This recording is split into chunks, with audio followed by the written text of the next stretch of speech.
Hi, I'm Richard from Glowing Embers, and today we're going to cover something that we've been asked to show, which is how to remove the fire bricks and, most importantly, the baffle plate from our Woolly Mammoth stoves. Now, this is a Woolly Mammoth 5 widescreen Mark II. So the Mark 1s are slightly different, they're easier actually.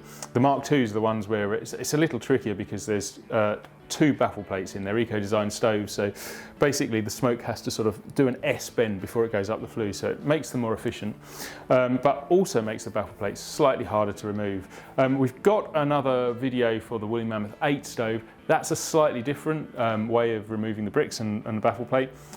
This one is the same for the 5 and the 5 wide. So when you want to remove the innards, the first thing to do is remove this log retainer, which literally should just slide up and then wiggle out.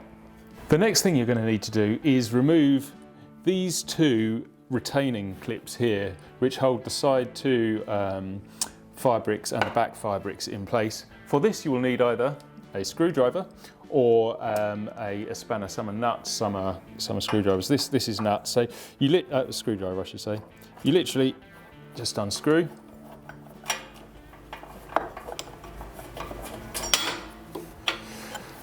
and remove, and that's what comes out.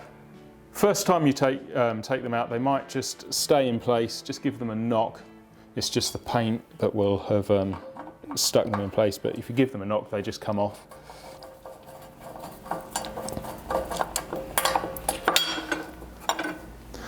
So that's the other one out. Pop those to a side, and now you can start disassembling it all. First things to do is take out these two side fire bricks, and the first baffle plate is resting on top of these two. So you'll need to lift this up. It should just push up like that, and then just pull out from the bottom. That's one of the fire bricks, and again supporting it, you can just pull out the other side. That's the other one of the fire bricks, and now your first baffle plate should just drop down like that.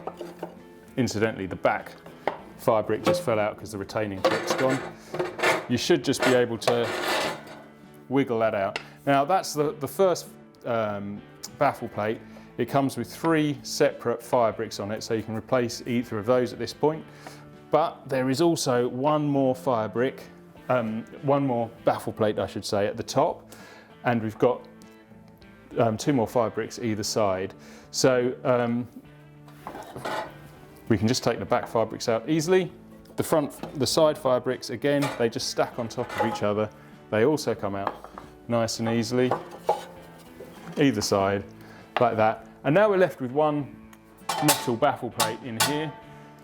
This sits against the back of this bit of metal here, which is your air wash system. It sits against that and on 2 lugs, which are just, you can just feel them. They're welded to the back. There's 2 pipes which take the air into this tertiary air. They're welded to that, so the front leans against the back of this and onto those 2 lugs. So you literally lift up and remove from the lugs and bring it out. That's the way it goes in. This is at the back. So this wide bit at the back, this sits on the 2 lugs, and this front bit, that leans against the back of that. So now you can sweep your chimney, and then you just reverse the process to put it all back. Obviously you can replace any fire bricks that you want when they're out, but you now can just put this in, and it's a case of kind of wiggling it into place. You want it up far enough to lean on the back of this, and then locate it on the 2 lugs at the back. So that's now in place.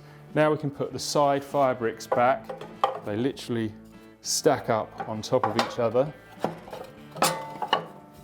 like that. There's a little ledge for the first one.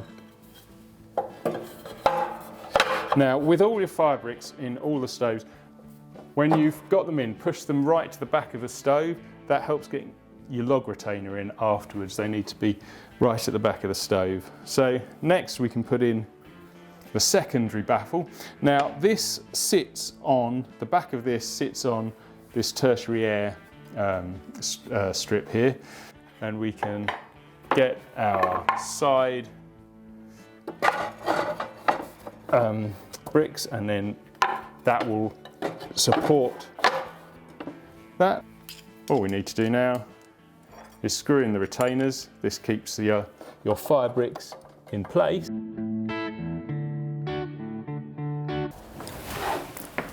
And pop the log retainer back in. Thanks for watching. If you have any questions, leave them in the comments below. We do read them. And subscribe to this channel if you would like to see future updates, and consider liking this video if it's been at all helpful. Thanks for watching.